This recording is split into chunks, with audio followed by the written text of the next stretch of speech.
He's gonna start feeling like you're not doing enough. He was more of the bookworm. You like sitting inside, you like reading and learning stuff. Is that a frustration for you? This is getting too much for me. Like, I have to be here all night. He's the talkative office boy. You're doing a lot. Just from what I've seen, you're doing a lot. He is just genuinely not hands-on. If it involves turning a wrench, I have no clue. You see your boss kind of like sitting in the AC on Facebook. This is the kind of person I am. Eventually, you guys are gonna start colliding. Screw him, I'm mad at him. When people don't treat you like a human, And I gotta like work in here and get the work done and fix stuff. It's a joke. Is that something you don't want to do, can't do, you just way better at? There's a lot of differences. I'm scared to go into the GM role. Right now, the challenge is like, that's not a full-time job. Do you need to know how to be mechanical? You can leave. We both lost our jobs. I'm very concerned that Scott is the bottleneck for any growth. It's a never-ending battle. It is more of a shot in the dark. You know, this is one of those weeks where everything just tends to go wrong. The difference between this year and this year is whether or not that can get nailed down. Today, we are in Peabody, Massachusetts. Peabody. And we're meeting with Brandon and Scott from Simply Lawn Care. What's really cool is a few years ago, they were just getting started. I did a consulting call with them, and they've done a fantastic job over the past few years to go from $0 to $800,000 in annual revenue. Now, growing that fast, growth sucks cash. There are certain cash problems, but the bigger issues, I believe, lies in just the fact they haven't defined clear roles between them as owners, and that's causing them to potentially step on each other's toes as the business has grown. Let's go meet up with them and see what we can do to help. Oh, I love the blue. Good morning. Good morning, how you doing? How's it going? What's your name? Scott. Scott, okay, great. I don't think we've met before, right? Yeah, we Or have. you've been at conference. Yeah, I've been to the Okay, one. I remember Brandon more, I think, because he would be the one to stand up and ask questions. Yeah, he's the talkative office boy. I'm more of the team general manager. Cool, thanks brother, good to see you. Pleasure. Dude, I love the blue. Thanks I love so it. much. I love it. We like the blue because it sticks out. Yeah, man. We went it's to great. Mako and we just opened the book and we just found whichever one was the brightest. Closest. Yeah, there you go, man. It's awesome, man. Good for you. Scott and I have been taking his advice since we started this company because we saw his YouTube videos and said, hey, this guy knows what he's doing. Let's just do everything he says. And the reason we've been able to grow to 800,000 in 3 years is because we just did everything he said. How long have you been in this office? We've been in here since the start of this year. That used to be my office. Got it. We just gave that to the office assistant recently. Cool. And then when did you get the office assistant in here? We got them in here about a month ago. Oh, cool. So we had one in April Yep. through June, Yeah.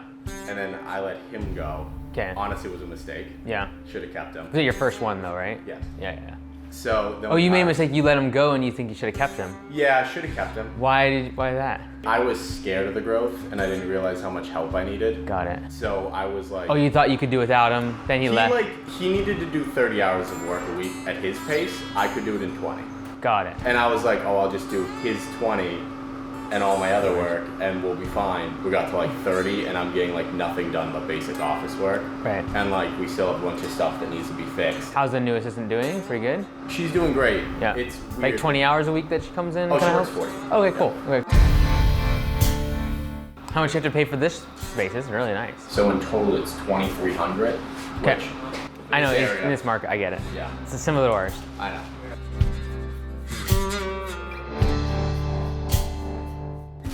All right, welcome guys. So just so everyone knows, this is Mike Andes. I just want to let you guys know he's actually the guy who invented P for P. So he's the reason you guys make so much money. So. Or don't. Or don't. Just don't blame me if you get yellow slugs. Yeah. When I first pulled into the shop, I could already sense a little bit of tension between Brandon and Scott. He's the talkative office boy. I'm more of the team general manager. They're equal owners, but I need to find out if their responsibilities are also balanced. So after the team meeting, I want to pull one of them aside and find out more. So right now, what's your role versus Scott's? Because I know he's doing the field work, equipment. Is he doing estimates too, he sounds like? Or is that kind of like a hybrid, or what does that look So like? the roles, Scott's role's been more consistent. My role's kind of changed. So Scott has always been the GM, you can call him. Yeah. So in the beginning of the year, he was actually helping a lot more in the field. Now he's just like fighting fires, obviously. So if I'm doing estimates all day, I'm doing like 20 or so estimates, whatever it may be. And I come in here and sometimes by the next day, there's a machine that has to get fixed. Any damages go on the maintenance board in the top right. Like someone already put M2 30 blades. Looks like occasionally slow down. This is what we're working for to make $1 million business. I feel like they always look a little all over the place, but it's what we work on. And it's just a never-ending growing battle. So that night, sometimes I have to come in. I have to fix the machine so that way in the morning we can stay to schedule. Yeah, he's always working till 12:30 at night, fixing all the stuff we break during the day. He always makes sure we're set up for the day. And I think the only way I can handle that is I just basically think forward, and every little thing I do, I just know it's helping in the long run. Yeah, we're actually 2 years ago on a call with Mike, basically saying how problematic, a partnership can be. But to me, if I'm working extra hours, I'm just making it happen. So the faster I keep doing all this extra work, the sooner I'll be able to actually sit back and manage and see the growth instead of work in the growth. And that's where I'm at now. I'm working through the growth, fixing tires, fixing machines, trying to make sure the guys are, doing the orderly, strategic procedures and such. But we're finally it's been a month, and this is the first time I haven't been doing like the estimates and stuff. Scott took those over a month ago. Mm-hmm. So we're finally at a point where I'm getting back to only having to work 40 hours. That's really the only way I can manage it. I just think forward.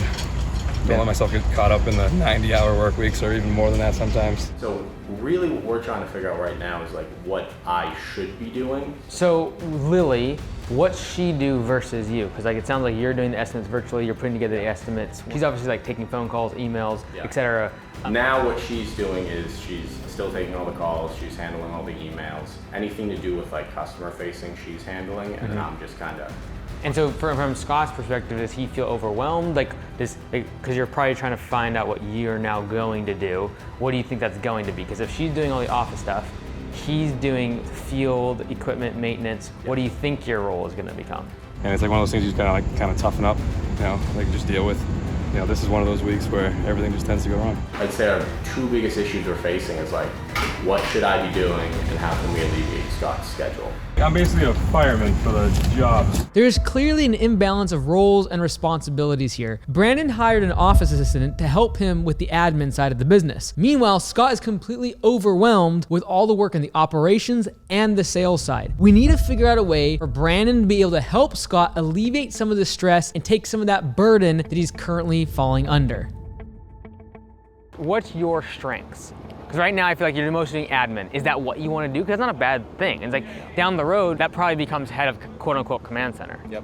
Right? And if that's what you love and you think you're really good at it, it's not a bad thing. Like, hey, I am the admin person. The question is then why do we have an office person? Yeah. So then it's a matter of like, do we need to go get someone else to do, because he's doing sales and ops, right? Yep.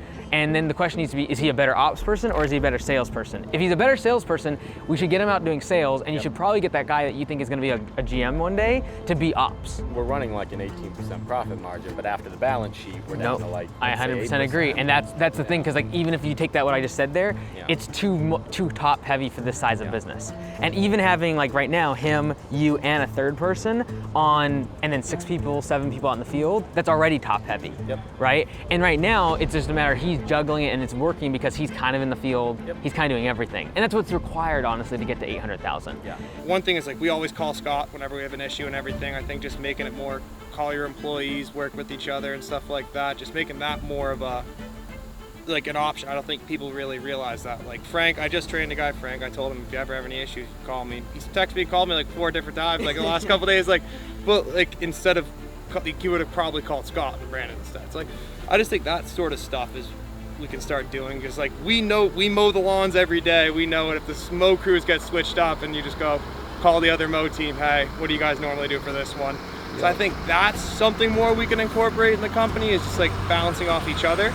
Because I feel like that we have the most knowledge in the field doing that type of stuff. So it's And if you were camping down at 800,000 and you're gonna stop there, I'd probably say you should be admin and he should be sales and ops.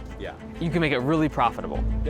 Right, but you obviously know you need the office person in order to keep growing. What I like is I do like the office. I don't like having to talk to customers. I don't like answering the phone all day. Like the 20 hours of just like talking to customers and doing the same repetitive thing all day was just like, it was just demoralizing. Like I have never been like sit here for 8 hours and do the same thing every day. Brandon is struggling to find his role in the business. And I'm getting the feeling that Scott is doing most of the work, but really, honestly, that's just too much for one person to do at $800,000, $1 million in annual revenue. They need to figure out how to separate their roles and conquer these 3 categories of sales, operations, and administration. Yeah, I just feel like right now it's almost like he's stronger at the sales side based on what you guys said, but then from like operations, like this sort of thing, he's also stronger in that regard. Yes. So like my thought is like, where's your strength and what can you do really, really well? And am I hearing you correctly when it's like strategy, systems, like more of that side of things? Yeah, basically. And then like right now the challenge is like that's not a full-time job, and so you're basically doing admin stuff to fill in the meantime. Yep.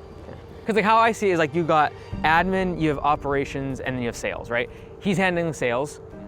He's also handling like the admin a bunch.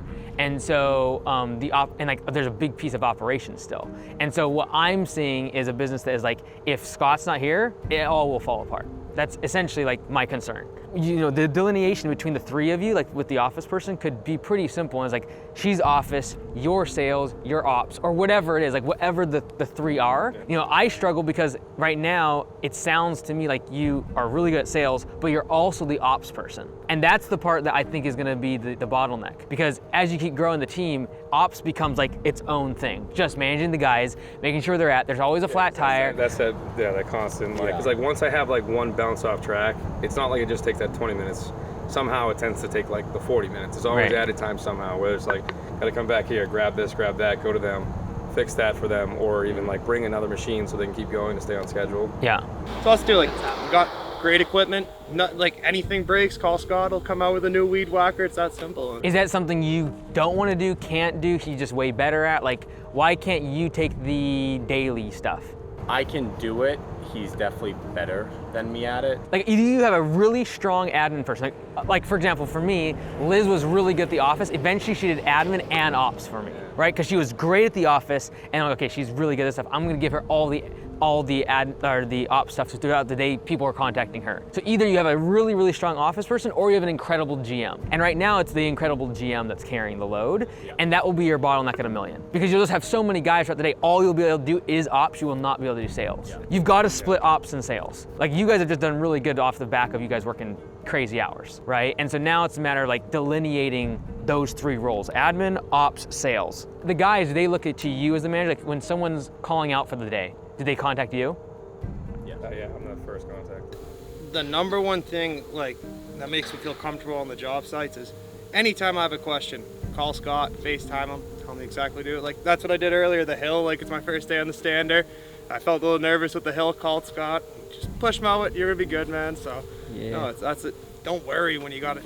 Their phone call away to help you out with everything. Now, no pun intended, but Simply Lawn Care would simply not exist without Scott. He's doing all the operations, he's fixing equipment, he's doing the scheduling, he's doing the routing, he's working with the crew, and he's doing most of the sales as well. Scott is really the bottleneck to the business, and I'm afraid that if anything were to happen to Scott, the business would be massively handicapped. I still remember being at this point too, like I was doing the exact same thing. I was the guy in the field doing estimates, managing the crew, Liz was doing all the admin, and then there's this weird transition to get past like 800,000 to 900,000 that has to take place, otherwise just burn out. Because if you went off for 2 weeks, no estimates, or like it would slow down dramatically, the crew would probably be unhappy, they'd be confused who to contact in the morning, it'd just be tough. I have a question for you. So this might just be a limiting belief for me, but I feel like the biggest issue I'm scared to go into the GM role, which Scott and I have talked about, is like if it involves turning a wrench, I have no clue, and like I just feel like I gotta call Scott. Yeah. So, do you need to know how to be mechanical? So he was never the handsy kid. He played sports, but he was never like the hands-on, like I'm gonna fix a machine. Where I grew up, I was fixing like dirt bikes, fixing like tools, working with my dad outside, all the hands-on experience, where he was more of the bookworm. You like sitting inside, you like reading and learning stuff.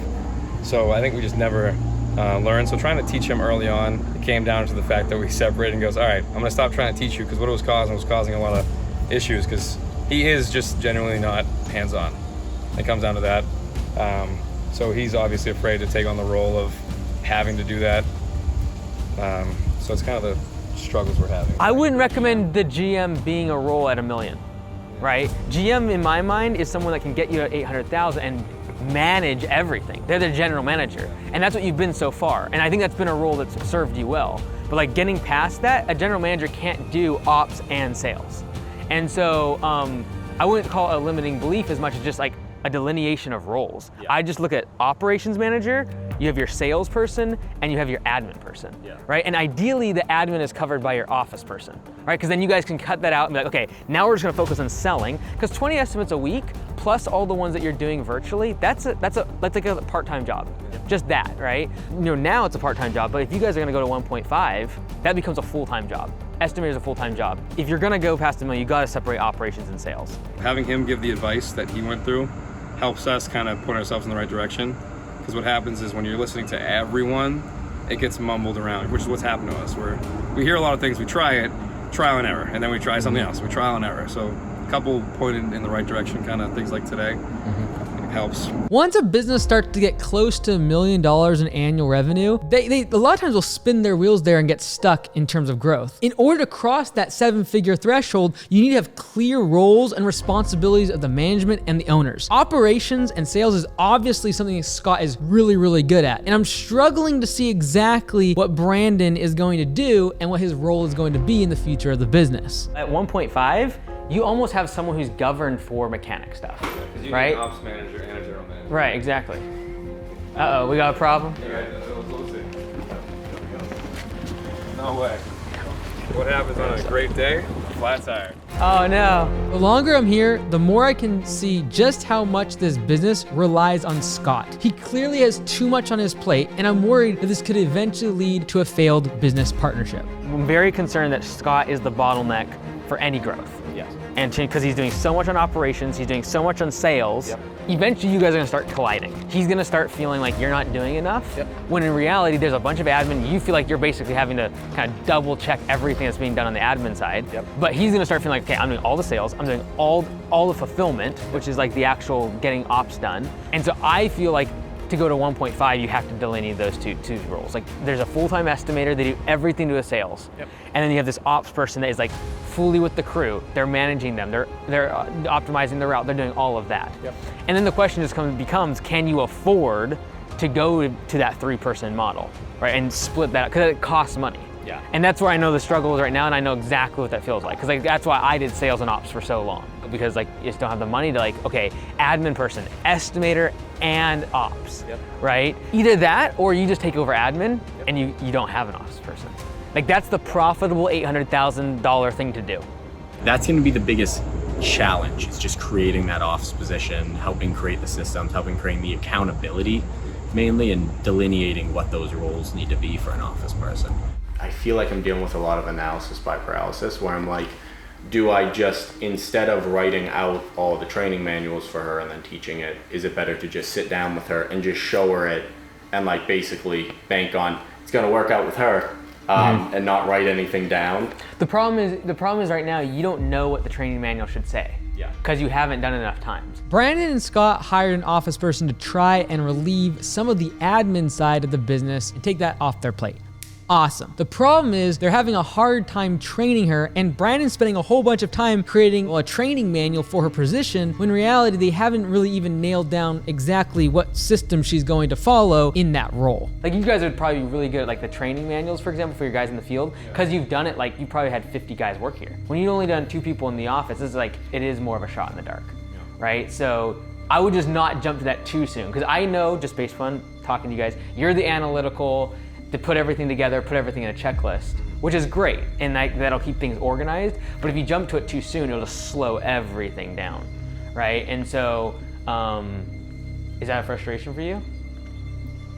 Sort of. I do have like, I text him to like make sure things are done sometimes, because it's hard for me to just like not look at other stuff on like the office side. Right. Because then it's like back in my head, I know something has to be changed, but I didn't do it because I know, hey, make sure you do this. Or I send an email to the office lady, and then back in my head, I'm always like, did you do it? Or did Brandon get a chance to do that? He had a phase where like he was getting really overworked, and it seemed like nothing was moving forward, which causes obviously a lot of stress. And he actually had times where he was like, you know, it's either we fix this issue, and a lot of it came down to like my patience. that's why we kind of ended up splitting up, where I was doing all the maintenance work because I'd be getting aggravated because he wasn't figuring out things, or every time he went to try to fix something or a guy had a problem in the field, a lot of it was like going back to me and I tried to describe it or explain how to do it, and then there was no like good reception from it, which caused, you know, in-house issues between me and him. Like most people, we've all had hardship. For me, I didn't have, like, if you ask Scott, I met him in 7th grade. I didn't have any friends. Like, no one liked me. I had a lisp. Like, I used to talk like this all the time. And, like, I vividly remember the nerdy kids would bully me. And I remember that because I was like, it was like literally math nerds were like bullying me for my lisp. I had no friends. Like, Scott was my only friend. He was the only one who wouldn't make fun of me. Only one nice to me.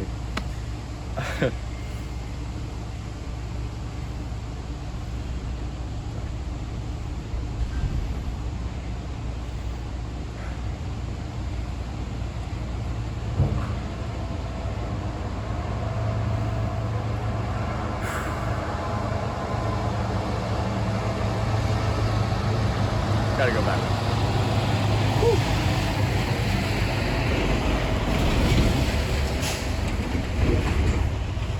I haven't talked about that in a while.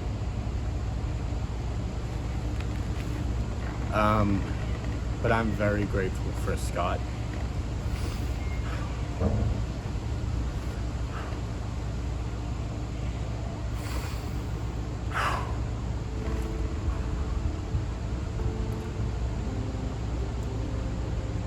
Whew, sorry. Wow. It's okay, dude. I haven't talked about this in like 2 years. This is real.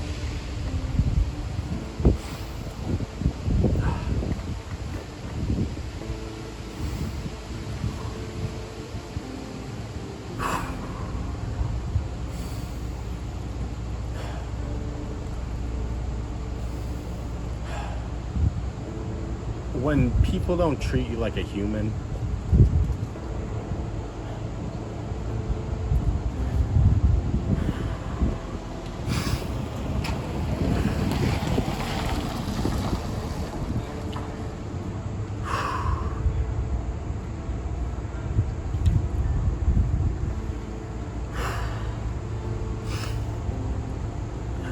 Good brother.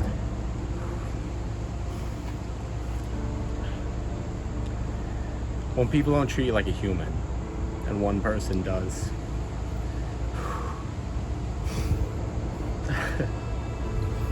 it makes all the difference.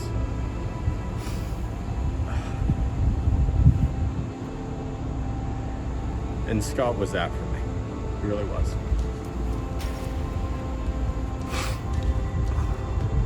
When we started off the sole purpose of, hey, we're both, during COVID, we both lost our jobs. I worked at like a diner full time, so I didn't even do this. And like, we lost our jobs, let's just get a company going, not even a company, a side gig. You know, we did the little cutout door hangers, put them all around, said like mowing for $30, I think a mow.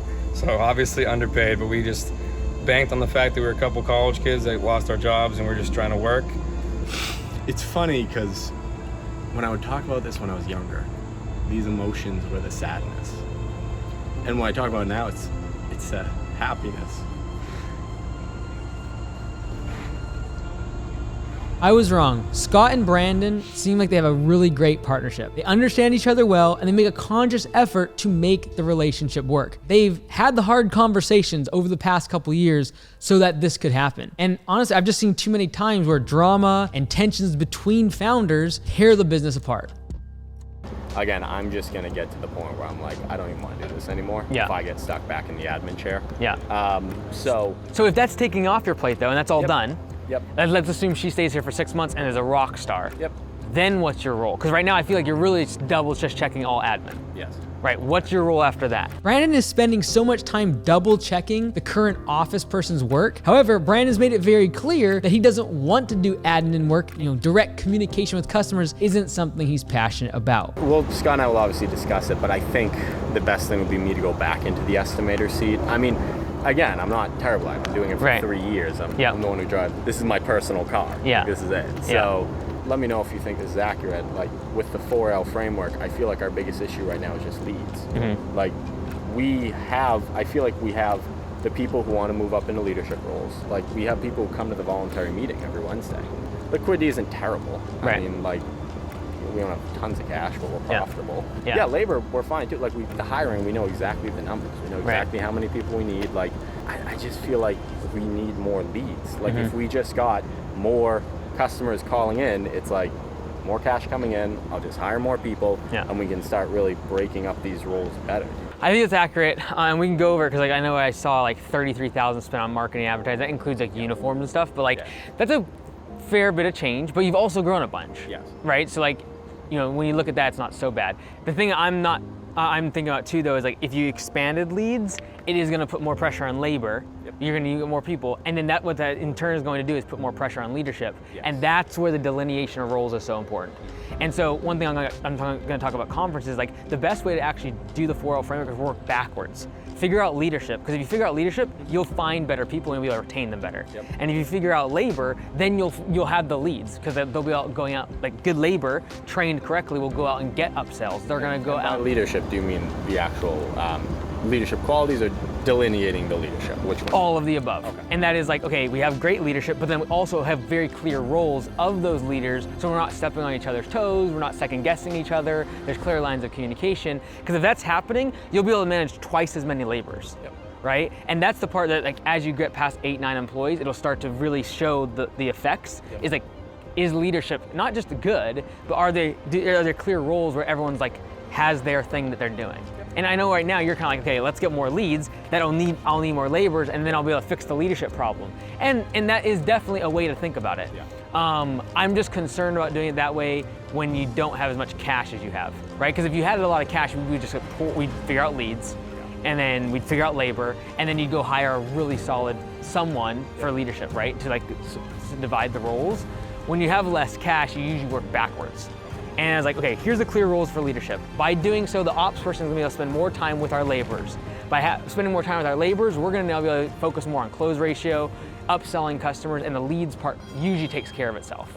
I'm happy to look at what you're doing with marketing, because I know I've seen like some of your Facebook posts and stuff like that. It's like, hey, how do we get more leads? Like, where's the marketing? Where's those? Like, how do we go from 800,000 to 1.5? You're gonna have to get more leads, or you're just gonna have to keep all of your customers and upsell them more. These are the type of frameworks that you can absolutely use to grow and scale up your business and identify the bottlenecks for why your company isn't as profitable and as efficient as it should be. If you want to learn more about these, I highly recommend coming to Landscape Summit. It's coming up in just a couple weeks, and there's only a limited number of tickets that we can sell. It's in Louisville, Kentucky on October 16th and 17th. It's gonna be 2 completely jam-packed days of information, keynote speakers like myself and other landscape business owners that you can learn from, and you can also network with people like Scott and Brandon that have built their business very quickly over the past few years. It's gonna be an invaluable experience, and if you wanna have the best year of your business in 2024, come to Landscape Summit and go to mikeandys.com/summit to book your tickets today. I think though, by fixing some of the system side and like refining the estimate process, for example, you can go from say 30 to 40% close ratio. I honestly think Brandon's sort of asphyxiated on getting more leads and getting more advertising and marketing, but he spent $30,000, over $30,000 this year on marketing alone. One way to increase your leads and get more customers without deploying any capital and spending a bunch of money on ads is just increasing your close ratio, which is just the percentage of estimates that you give out, what percentage of them actually get accepted. And you can do this without spending money on marketing. You can do this by refining your follow-up process. You can do this by getting your estimates out faster, sending videos to your customers. There's so many ways to get more customers without spending more marketing dollars on new leads. Like if you went from 30% close ratio to 60%, you double the business. Yes. The exact same as if you doubled the leads. Because if I gave you the magic pill today and then you doubled your leads, but you had the same close ratio, the exact same thing is effectively done if we can just double your close ratio. Yes. Do you want to look at what you're doing for marketing and stuff? I know that was kind of a big part of things. So we do have Google Ads. Yeah, like the vast majority, just in terms of Google Ads, if you're spending more than like $15 a day, it's typically waste. Really? Yeah. Okay. Even in your market, there's probably what, like 500,000 people, 800,000? maybe 20 bucks a day. But like in general, because like there's only so many people that are searching in this area every day for lawn care, landscaping, and your keywords. And so if you inflate the number to like $100 a day, for example, like I'm seeing some of these are huge. Yeah. $100, even 50, and if you have multiple of these on, and you're spending a couple $100 a day, it's likely, and there's like your cost is 144. Well, that's the thing high. though. So the reason these are so high was these were at like 50, but they were the lowest cost to convert. So Right. it's like, oh, let's bump it to 100. You Well, know? that's the thing It's too, is a like your funny impressions thing. are really low. Yeah. Because there's just only so many people actually searching those keywords. What I would recommend doing is making a wider audience. Like when you're doing your filtering, what are you going after? Are you going after their searches, or are you going after their demographics? Like what are you targeting? I've tried mixing it up. Okay. This one's mainly keywords, it looks like. So- Yeah, so we do 35 and up. Yep. Gender doesn't matter, and then we do, I believe it's top 50% income-wise. Yep. The thing is, like, honestly, these algorithms are so good at like filtering people out. They're like, I'm a big fan of like target your area and don't go too much more than that. A lot of times, like the courses that are out there, they are targeting like the whole country. Yep. Like if I'm selling, for example, a course, right? I can target basically anywhere. And because of that, I can target really, really niche. Like if they've been to my website, for example. And so some people are like, I should do that because I'm gonna like target people who've been to Simply Lawn Care Services. The problem is there's probably one person a week that has been to your site and is also looking for lawn care and landscaping this week. Whereas if I would just go very much more broad and let the algorithm figure out who wants what. Is that because if they don't have their info, and I set it to like 35 and up and they don't know what their age is, it's gonna filter it out? Well, if they're using Safari and they have on an Apple device, we don't know what their age is. We don't know what their demographic in terms of ages. That's like the unknown is becoming more and more and more. I would honestly leave it open. I would probably put an age like the 35 and up, but like other than that, I'd leave it as open as possible and let the algorithm do it. Same thing with Facebook, right? Like if you're targeting a smaller area, it should just be as open as possible.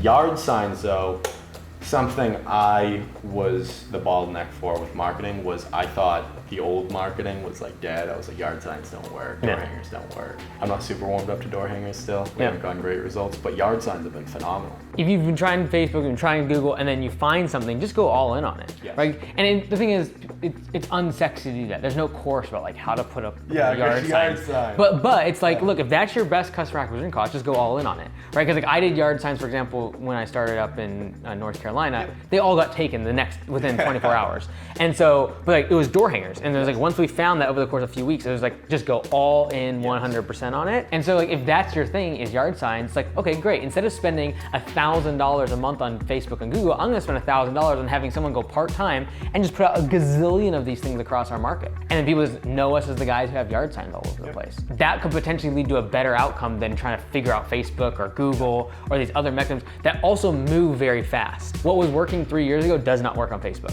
Same thing with Google. Like it's always changing. Whereas if you can figure out a more old-fashioned way, like yard signs, that potentially could lead to a much better customer acquisition cost and more sustainable long-term because you're not at the mercy of an algorithm or them changing the privacy security stuff. This is why people you'll see on Facebook groups always will be like, we're seeing ads across the country. It's like, well, that person likely has all their blockers on and Google doesn't know where they're coming from. Facebook doesn't know where they're coming from anymore. And so now you are like, there is less and less targeting that we're allowed to do. Whereas like, if you put a yard sign there, it's gonna stay there and it's probably gonna be for everyone in that neighborhood, right? So I'm a big believer in like testing a bunch of stuff, figuring out, and then just go all in on it.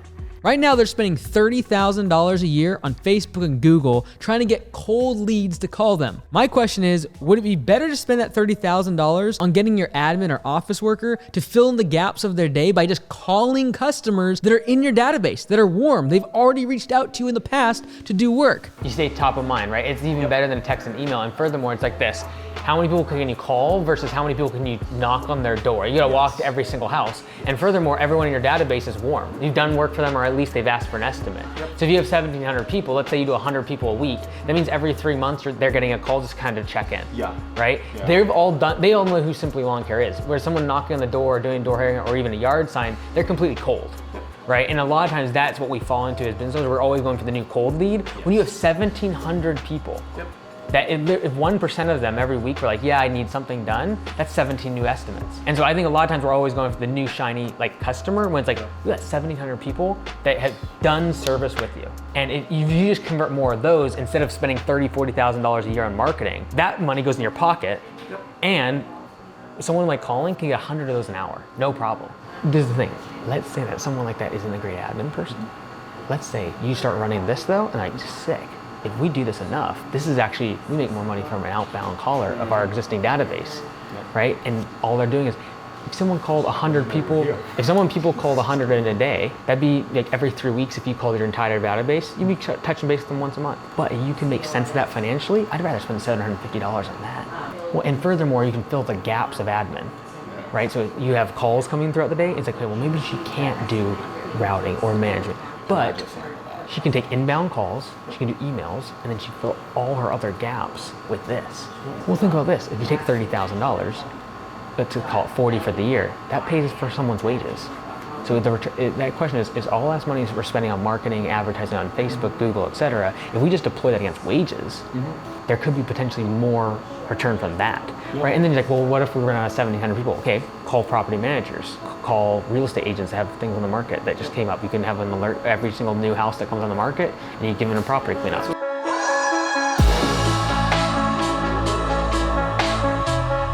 What you can say is like, okay, what are the responsibilities of the three? So for example, you got virtual estimates, walkthroughs, and then you have in-person. Ops, for example, is probably going to be things like, okay, who's doing the routing? Who is doing, equipment maintenance? Who's doing crew management? And this list gets long. Like you could literally have 10 things of each of these things, right? Admin, it's like, okay, calls, outbound, inbound, and you just list them all. Email, who's responsible for what? And then you just put initials next to people's names. Eventually, it's going to be one person is responsible for this, second person, third person. But for now, it's like, okay, we got Brandon. He's going to do, for example, the virtuals. He's gonna do these ones, and then Scott is able to just handle this so that he can do all of these other things. The goal is eventually for this all to be Scott. Well, in order for that to happen, we've got to get more in-person estimates. We're gonna have to grow. But also, either he's gonna have to let go of some of these things, like whether it be someone out in the field that's just crushing it, and you're like, hey, I think they're our future GM. Great, let's let them take some ops stuff off her plate. Like, okay, well, maybe Scott is just dominating this, he's really, really good at it. Well, then now we just need to get rid of this to either Brandon or somebody else, right? Someone else comes along here. Really good sales. They're more good at talking to people. They don't mind mowing, but it's like, I'd rather talk to people. Well, maybe they take that over. So as long as it's just a matter of like, this is the direction we're going, which is more delineated. But until then, we might have some crossover. But then when it's like, hey, I'm stressed out of my mind. I'm working too many hours. Okay, great. Where's your name on this list? And what can I take away from you? Or can we delegate to someone else? And then if you have someone like Lily in here, it's the same thing. It's like, okay, what is she responsible for? And then just moving down that list, potentially, okay, can she do virtual? Okay, Brandon's maxed out. He needs to start helping Scott. Okay, let's move her over and to be able to do those. And then it's just a matter of juggling what are the roles and responsibilities. Instead of it just being like a one big hodgepodge, like let's all help each other, which works great until you're at like 700,000-800,000. And then after that, it's just like, you just feel like you're fighting fires all day long. You never have a clear direction. You get up in the morning and you're like, I just know there's gonna be a bunch of bad stuff happening that I'll have to fix, but I don't know what it's gonna look like. Because that's what it is sometimes. I got a lot of stuff to do today. Because you're just having death by 1,000 cuts. And that is, oh, I need 2 hours on maintenance. I've got to go do a yellow slip or damage case. And really what happens there is like, okay, how do we fix that? Well, probably Brandon taking these off. Probably getting one of your best guys, be like, hey, I want you to be responsible. A lot of them don't even want extra pay. They just want the responsibility. Which means if I write something down here that's broken, I expect to be fixed every single week, or let me know why not. And then it's a matter of, okay, now you have more time to go focus on those things, but it requires him to do this. Well, then what's gonna break down? This. These sort of things. Right now we're not leaning on the admin person because they need training, whatever it is required, systems are required to get them trained up so that this can actually happen. Right now, I think this is breaking because this is not happening. And this is not happening because we don't have any confidence over here. A lot of that's my fault for not preparing enough and not putting the training in place to make sure the person knows what they're doing and having a good way for them to, be held accountable and checking in and letting them know if they're doing well or if they're not doing well. So these are things that we are going to, the first step is that, and then we'll just work our way down. So it's really going this direction, in my opinion. It's like, okay, this has to be done. That then frees Brandon up to be able to take this off your plate you focus both now on a much more individualized roles of selling will probably increase your close ratio, like a lot of really positive things. But then in order for this to happen, you've got to like, this is probably 20 things, by the way. Yeah. You don't realize how many tasks you do a day until you write it down. I probably have 22 or more. And that's just things I don't even notice until the day-to-day happens. Right, like so when I first, we had this offsite meeting, we did our first time we ever did peer reviews, and every single person was telling me, you're doing too much, you're gonna burn yourself out, all this other stuff. And I was like, my hands were in everything in the business. Yeah. So I literally, with Liz, took 3 hours, I wrote every single thing I did down for a day, 22 things. And I was like, okay, who could do this things? Like, who can open up the shop in the morning? Who can do the equipment maintenance? Like every little thing, until finally it's like one day it's like, there's nothing here. And that's when you can go do more locations. You can do a lot more stuff because you don't need to be an ops anymore. There is definitely a lot more to take in, but we are going to try to break it down in the most important things first. And as Mike said, we're going to first work on the admin side, sales, and then ops. And if anything, ops is going the best right now because we have Scott. He's crushing it at ops. I mean, like, can't ask for a better GM. Like, you got to pay like $100,000 a year for a guy like this. But also what's really important, I feel, between the two of you as owners is right now, these are all like, every single one looks like this. It's both of you. I don't really care who does it.